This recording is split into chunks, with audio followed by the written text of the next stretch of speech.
त्यांच्या मुलाच्या शिक्षणासाठी 10 लाख रुपये दिले ते ना, फीस भरण्यासाठी त्यांनी मला वारंवार मागणी करून मी डायरेक्ट त्यांच्या खात्यावर पैसे टाकलेत. आणि ह्या व्हीएमचा आणि ह्याचा काही संबंध नाही. आपण त्यांना असे शिक्षणामुळे पैसे घेतले ती आणि पैसे देऊन 4-5 महिने झालेत ना. आता ते ज्यावेळेस ते स्वतः कुठंतरी त्यांचं काही झालं आहे बडतर्फ, त्याच्यापासून चालू केलं ही बोलणं करणं ही, नाही तर बाकी काही नाही, संबंध नाहीत. आणि माझ्याकडे ती पावती वगैरे सगळं आहे, पुरावे आहेत माझ्याकडनं, त्यांना पैसे कधी दिले काय दिले. आणि त्यांनी मला 7.5 लाख रुपये वापस दिलेत.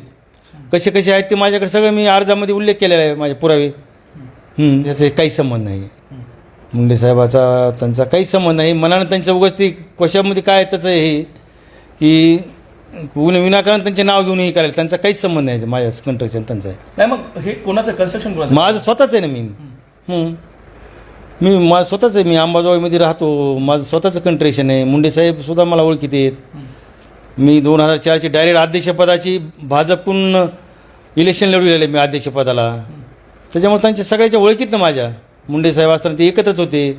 मुंडे साहेब तेव्हा भाजप विमोचे अध्यक्ष होते.